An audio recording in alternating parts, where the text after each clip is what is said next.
तो सप्लायर को ढूंढने के लिए सबसे पहला मेथड आपके पास गूगल है। आप गूगल के ऊपर सर्च करें, अभी हम हैंडमेड शूज़ की बात कर रहे हैं लेदर के, तो मैंने लिखा है शू मेकर्स इन लाहौर। ठीक है, तो मेरे पास कुछ रिजल्ट्स आए जिसमें से ये मुझे एक मिला है सलीम शू मेकर, इनका फेसबुक के ऊपर पेज है। उसके ऊपर मैं आया तो यहाँ पर ये मुझे कारखाना मिल गया।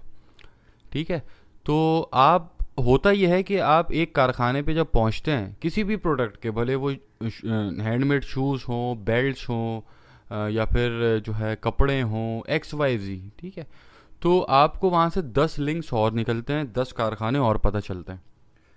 पहला तो ये मेथड हो गया कि आप गूगल के ऊपर जाएंगे, गूगल के ऊपर थोड़ी सी आपको टाइम यहाँ लगाना पड़ेगा। यहाँ पर डायरेक्टरीज होती हैं, बिजनेस डायरेक्टरीज होती हैं, उसके अंदर आप जाएंगे। ठीक है, वहाँ पर आपको सप्लायर्स के जो राब्ते मिलेंगे। फिर उसके बाद यहाँ पे कुछ वीडियोस हैं, अब जैसे यहाँ पे बता रहे best custom shoes maker for Eid in Lahore. अब इसके ऊपर आप वीडियो देखेंगे तो ये इसने एक कारखाने की वीडियो बनाई हुई है एक चैनल ने, और वो फिर कारखाने का एड्रेस भी आपको बता रहा होगा, सारी चीज़ें बता रहा होगा। ठीक है, और अमूमन ये होता है कि जो हैंडमेड शूज़ के कारखाने होते हैं वो आपस में एक दूसरे के साथ ही होते हैं। अगर मैं हैदराबाद को आपको बताऊं तो हैदराबाद जो है पक्का किला, उसके अंदर बहुत जो है वर्कशॉप्स हैं। फिर आप जो लाहौर हो गया, कराची हो गया, तो इस तरीके से आपको वर्कशॉप्स मिलेंगी। ठीक है, एक तो ये गूगल मेथड हो गया। दूसरा मेथड आप उसके थ्रू जा सकते हैं कि आप जो है अपना जो इंडस्ट्रियल जोन है, उस इंडस्ट्रियल जोन के अंदर आप थोड़ी सी ख्वारी करेंगे, थोड़ा घूमेंगे फिरेंगे, और वहाँ पे आपको जूते के 10 कारखाने मिलेंगे। ठीक है, जैसे अगर आप कराची की बात कर रहे हैं, कुरंगी हो गया, औरंगी टाउन हो गया, फिर लाहौर का इंडस्ट्रियल जोन है, फिर रावलपिंडी का है, इस्लामाबाद, ये सारी चीज़ें आपको ऐसे मिली, फैसलाबाद, सियालकोट, हर जगह ही बनते हैं जूते।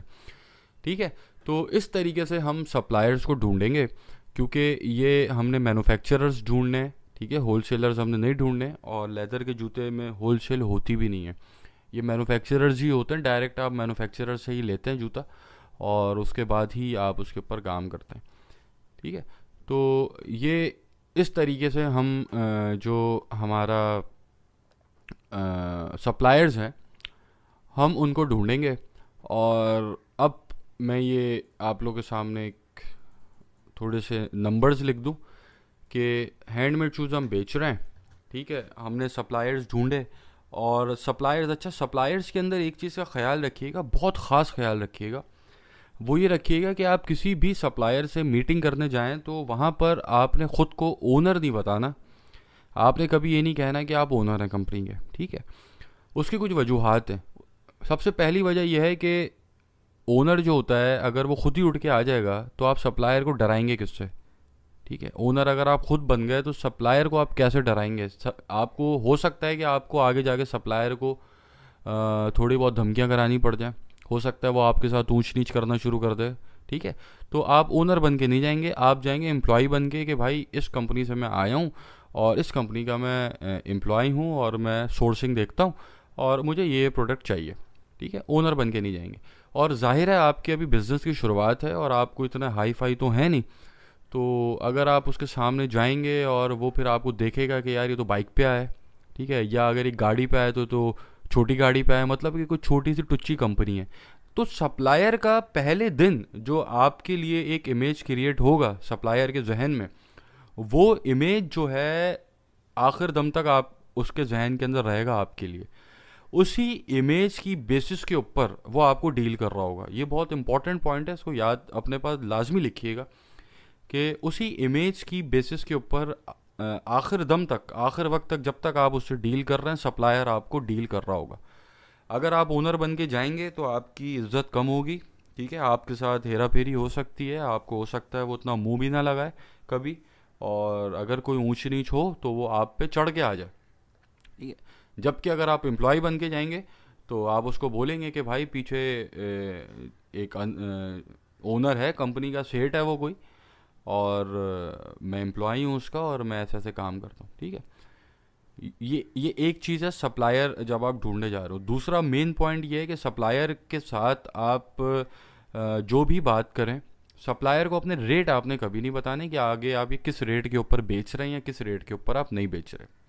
ठीक है, तीसरी बात ये कि सप्लायर से आपने ब्रांडिंग अपनी नहीं करवानी। सप्लायर, अगर आप किसी मैन्युफैक्चरर से माल उठा रहे हैं तो वहाँ से माल बनेगा, ठीक है, उसकी अपनी पैकिंग के अंदर माल बनेगा और उसकी अपनी पैकिंग से माल बन के आप उसको थोड़ा सा खर्चा उसके ऊपर आप करेंगे और उसकी ब्रांडिंग कहीं और से कराएंगे। आपका जो सप्लायर है वो बिल्कुल समझेंगे, उसको कुछ भी नहीं मालूम होना चाहिए कि आपका क्या प्राइस है, क्या नाम है, किस उससे आप काम कर रहे हैं, कुछ भी नहीं मालूम होना चाहिए उसको, ठीक है। सप्लायर को अगर ये मालूम होगा और आगे अगर आपका काम बढ़ा और उसने देखा कि यार ये तो बड़ा पैसा बना रहा है बंदा, तो वो फिर आपके साथ आपको तंग करेगा, वो फिर बीच में कभी रेट बढ़ाएगा, कभी कुछ करेगा, तो वो आपको ऐसे जो है मसले मसाइल का सामना होगा। अगर आप किसी मैन्युफैक्चरिंग प्रोडक्ट की तरफ जा रहे हैं जो लोकली मैन्युफैक्चरर्ड है, ठीक है, जो लोकली मैन्युफैक्चर्ड आइटम है, उसकी तरफ अगर आप जाएंगे तो ऐसे मसले मसाइल आपको होंगे, तो उसका आपने ख्याल रखना। और जो मैंने टिप्स अभी आपको दिए हैं उसको आपने जो है उसके ऊपर अपना पूरा फोकस रखना है कि सप्लायर को आपने ये नहीं बताना कि आप ओनर हैं, ठीक है। तो आप सप्लायर के पास गए, आपने थोड़ा इसके ऊपर वर्किंग की और आपको रेट मिल गए, ठीक है। आपको जो सप्लायर है उसने कहा भाई मैं आपको 2,000 रुपये का शूज़ दे दूंगा। तो आपकी जो पहली कॉस्ट आई,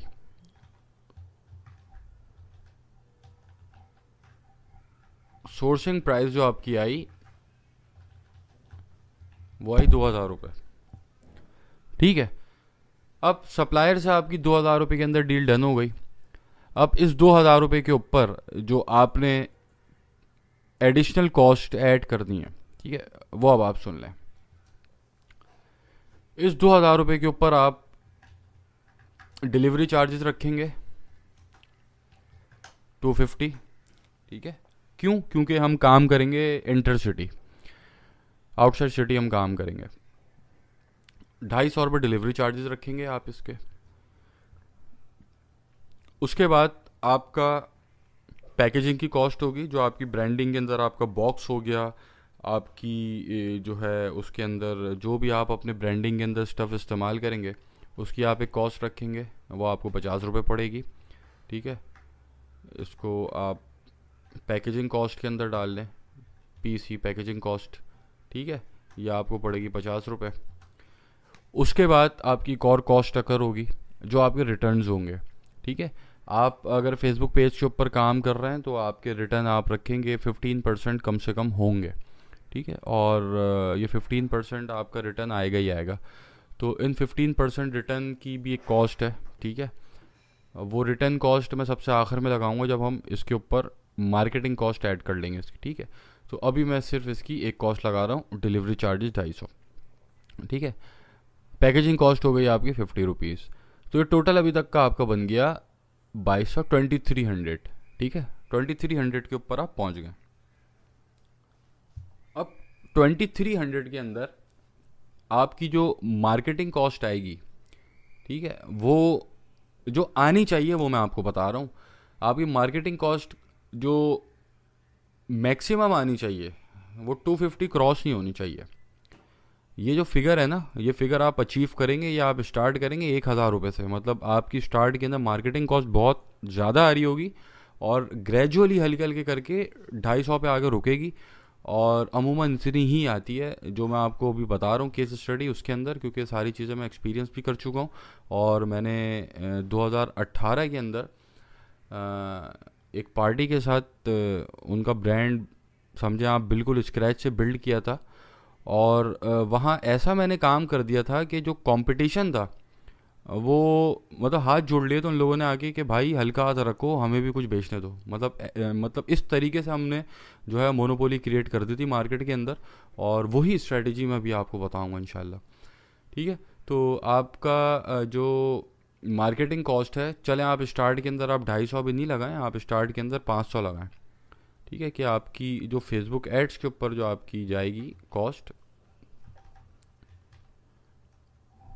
वो आपकी जाएगी 500 रुपीज़, ठीक है। उसके बाद आप लगाइए, आपकी मार्केटिंग कॉस्ट हो गई। उसके बाद आप इसके अंदर लगाइए, अच्छा ये आपकी पर ऑर्डर बात चल रही है ये, ठीक है। एक ऑर्डर मतलब एक एक जूता है ये, हैंडमेड शूज़ एक आइटम है ये, ठीक है। उसके ऊपर ये आपके डिलीवरी चार्जेस या आपके 50 पैकेजिंग कॉस्ट और ये आपकी फेसबुक एड्स की कॉस्ट, ठीक है। पर ऑर्डर आपको ये पड़ी है।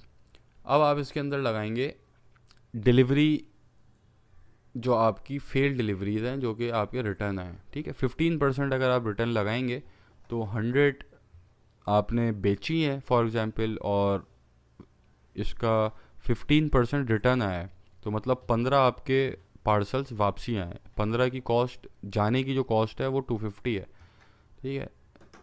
3750 हो गई है, और डिवाइडेड आप इसको डिवाइड करेंगे 85 से, क्योंकि ये जो रिटर्न की कॉस्ट है ये आपने उसमें ऐड कर दी है जो आपके बिक गए।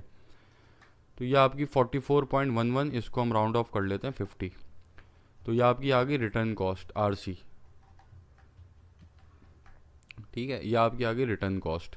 उसके बाद अगर आप टीसीएस के साथ काम करते हैं, ठीक है, वो आपसे रिटर्न के भी चार्जेस अलग से लेगा। मतलब ये तो आपकी वो कॉस्ट है 50 रुपीज़ के, जो आपने 250 पे किए थे अपना पार्सल भेजने में, और जो डिलीवर नहीं हुआ और वापसी आ गया, ये हमने 50 सिर्फ जाने की कॉस्ट लगाई है, 250, ठीक है। टीसीएस के साथ अगर आप काम कर रहे हैं तो टीसीएस आपसे रिटर्न आने के अलग से भी पैसे चार्ज करता है, और अगर आप कॉल कुरियर से काम करते हैं तो वो गालिबन नहीं करते, कुछ करते हैं कुछ नहीं करते। तो अमूमन हम इसका 50 रुपीज़ लगाते हैं,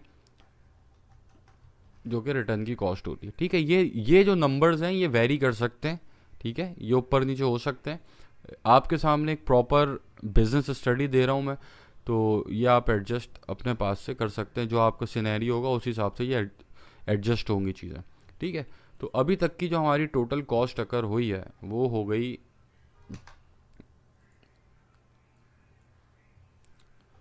2000, ठीक है, 550 और 50-50 100, 2650 रुपये। तो टोटल ये आइटम जो आपको कॉस्ट किया, including marketing, packaging, delivery, returns, सारी चीज़ें मिला के ये आपको किया 2650 रुपये, ठीक है। 50 रुपये आप इसके अंदर और डाल लें मिसलीनियस के तौर पे, कि आपका कहीं आना जाना, फ्यूल, ये सारी चीज़ें आपने इसके लगा लिए 2700 रुपये। अब ये जो 2700 रुपये आपने लगाए, अब आप इसके अंदर ऐड करेंगे अपना प्रॉफिट, ठीक है। इस कॉस्ट के ऊपर मैं आपको रेकमेंड करूँगा कि आप अपना जो मार्जिन रखें वो एटलीस्ट 1000 रुपये आप मार्जिन रखें अपना, और 1000 रुपये के ऊपर कैसे बिकेगा अभी मैं आपको बताऊँगा अभी ये, ठीक है। तो यह आपकी कॉस्ट पड़ गई 3700। इस 3700 में से आप जो आगे बेचेंगे, ये तो आपको टोटल कॉस्ट पड़ रही है आपके प्रॉफिट के साथ। ये आपके प्राइस हैं जो आपने कलेक्ट करने हैं, ठीक है। और ये जो आपने कलेक्ट करने हैं प्राइस, ये आप लगाएंगे अपने पेज के ऊपर, ठीक हो गया। और इस सिनेरियो में, इस केस के अंदर जो अभी मैं आपको बताने वाला हूँ ये सारा, इसके अंदर आप डिलीवरी चार्जेस अलग से लेंगे, फ्री डिलीवरी नहीं करेंगे, डिलीवरी चार्जेस आप अलग से लेंगे इसके अंदर। तो आपकी जो सेलिंग कॉस्ट होगी वो होगी 3500, ठीक है, प्लस 200 डिलीवरी चार्जेस। तो ये आपका बना टोटल गेम, ठीक है। तो ये आपकी कॉस्टिंग हो गई, और ये आपका टोटल बन गया गेम। ये आपने अपने कस्टमर से कलेक्ट करना है फेसबुक पेज के ऊपर।